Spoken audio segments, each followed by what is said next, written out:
Over the last 2 decades, I've worked with hundreds of men on their personal presentation, from newly minted executives to seasoned members of the C-suite. And today, I'm going to share 20 of the most important lessons I've learned in the last 2 decades in the industry, starting with 3 insights that have changed lives, careers, and even relationships. But before we get into it, download your signature style system in the description below. It's a framework that has been developed and refined during my time in this industry, and it'll help you dress for command, clarity, and consistency on your terms. So now that we got that out of the way, try this on, see how it fits you.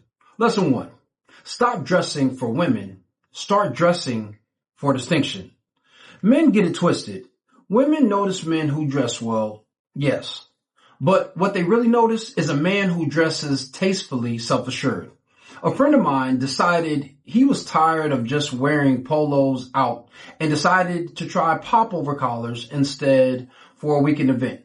He liked that they were casually dressy, and he decided to try out 3 different colors. So he got one in white, navy, and in red. Now he paired this with a pair of canary yellow trousers, mint green trousers, and Nantucket red trousers, and then finished it off with a D-ring exotic belt and a pair of linen martini style loafers. The entire weekend, he was getting compliments from women over and over and over. But what was interesting was that he was attracting the women other fellows were sweating for attention. Now, he wasn't dressing to get their attention. He just wanted to dress differently for himself.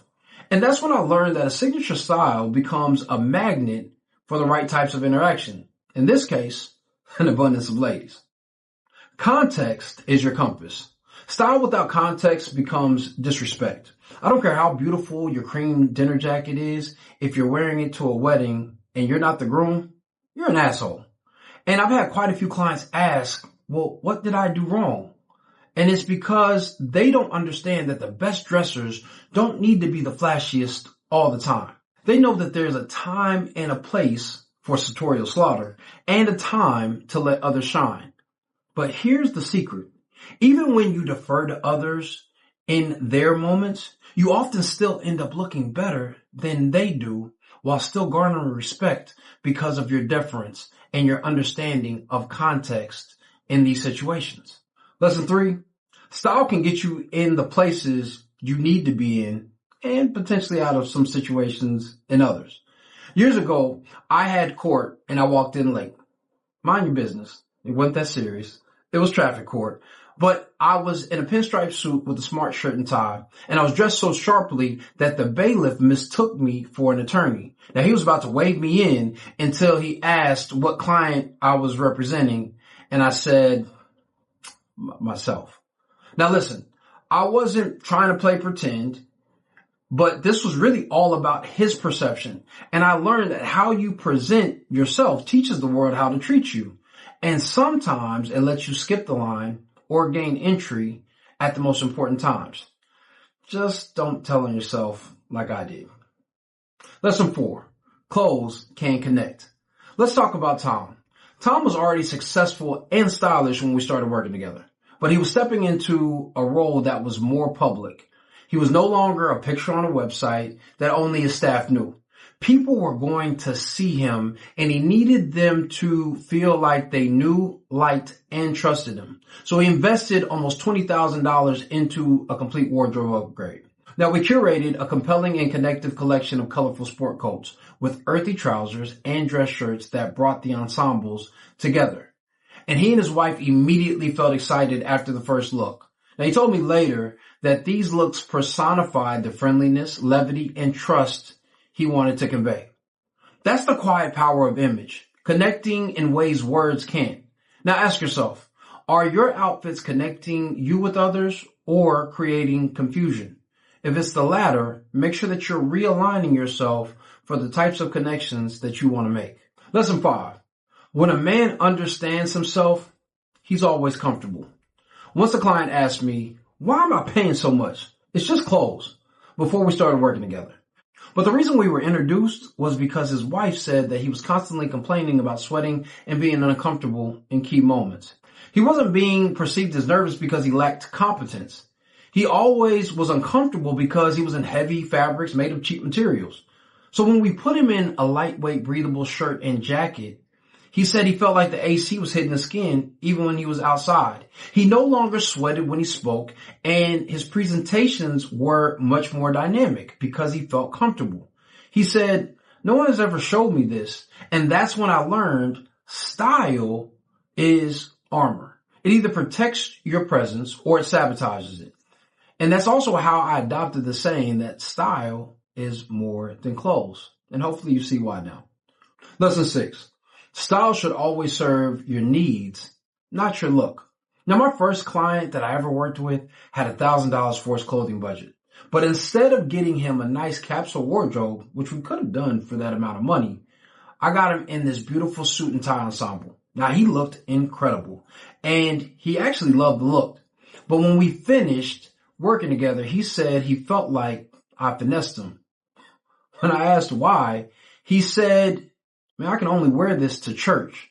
See, a suit wasn't what he needed, but neither he nor I, more importantly, knew that until the exchange was over, because I never asked the right questions.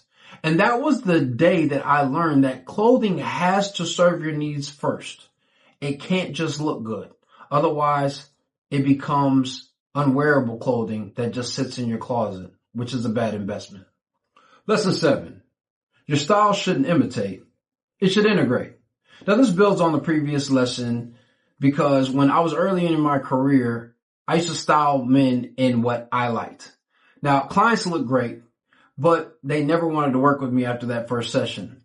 And it wasn't until somebody put me up on game with this observation. They said it was because they weren't dressed as themselves. They were dressed like I would dress if I were them. Today, every session starts with an interview. And I've learned that most fellas are trying to dress like someone that they've seen on social media or YouTube, not realizing that they don't have the physique or the personality for that presentation. And if we're being honest, most of the people on social media don't either. They've just gotten a few likes and continue to run with it because it suits their branding. But I encourage clients to be inspired by what they see so we can use it in their own signature style and see how they can integrate the elements of that style into their own look. Now, this ends up creating something completely unique to them and sets them apart even from somebody that they admire. Lesson 8. True taste is a mastery of the devilishly divine details. One of my mentors, Avery Lucas, once told me, the difference between a man of style and a man of fashion is a half inch and a second look. See, taste whispers. It lives in the break of a trouser, the roll of a collar, the quiet confidence of a conservative ensemble worn without apology. Taste isn't the loudest man in the room, but it doesn't mean boring either. Think of a beautiful indigo blue suit with hints of violet in the fabric, paired with a spread collar shirt and an expertly woven wine microdot tie, and it being paired with a pair of oxblood monkstrap shoes. It's the man everyone glances back at without knowing why. Now, I know Bo Brummel would say, if someone looks back at you twice, then you probably should go home and change, but I don't agree with that, so I'm going to let this one ride. Lesson 9. Image can influence. Now, we've in this modern day society have confused noise with power, but real presence comes from clarity.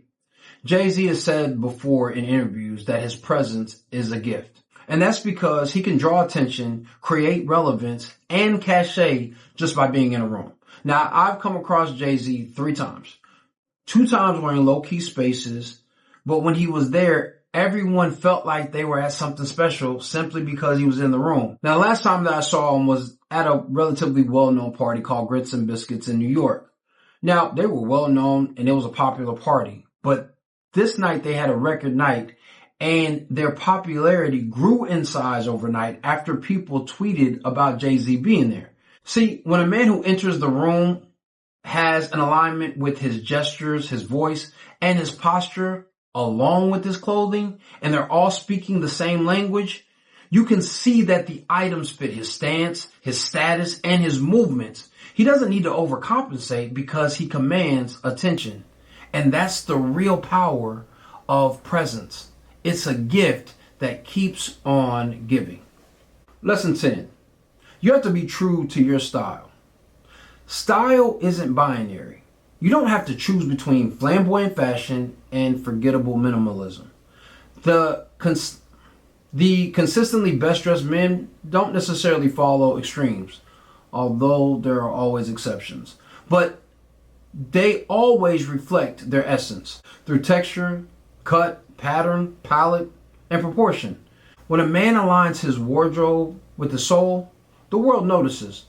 Not because he's louder, but because he's authentic. This is why a man who wears a navy blazer, white shirt, gray trousers, and brown loafers can be just as bold as a man wearing a sand herringbone patterned sport coat with a pink shirt and white trousers, who's just as tasteful as the conservative wearer, because they understand who they are and in the context that they are wearing their clothing. Lesson 11.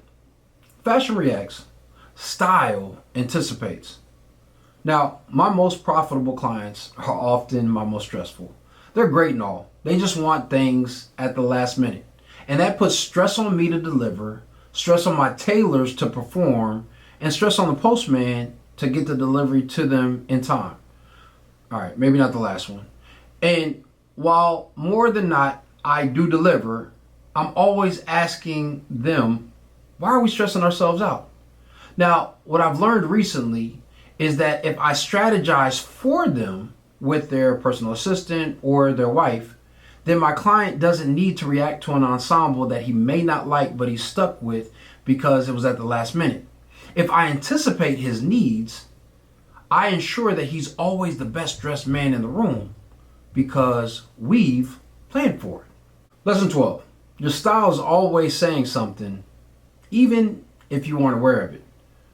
A client was out at an event and people kept coming up and talking to him, asking him questions he didn't remotely have the answer to. And he couldn't figure out why until one of the executives asked him if he had joined their team recently. Now, they both shared a laugh after the executive realized that he was just the date of one of the employees that worked there. Now, I want you to just think for a second. He could have potentially talked to the executive a little bit longer and walked out with a job. Now, I've learned after hearing a plethora of stories like this and getting jobs and dates myself just by the way that I'm dressed, that your outfit is often having a conversation on your behalf or not. With your boss, with your date, or with your network. The question is, are those signals aligned with the man you believe yourself to be or not? Lesson 13. Consistency isn't limiting, it's actually liberating. When I was working for an Italian company, I was the young, fly, flashy dude. All of the other fellas wore a blue blazer, white shirt, blue tie, gray trousers, and brown shoes. But what often threw me off was they never looked stale or boring. They always looked polished and presentable. There were different shades of blue with patterns, textures, and different ways of them presenting their ensembles. And I learned that most men chase variety because they're afraid of being boring. But the most charismatic people in the world wear uniforms. Why? Because consistency builds memory. It anchors your identity and it accelerates trust. Your signature uniform should act like your personal logo. One look, instantly recognizable. And if you'd like to start building your signature style, make sure you download that signature style system in the link below, like I mentioned. Lesson 14.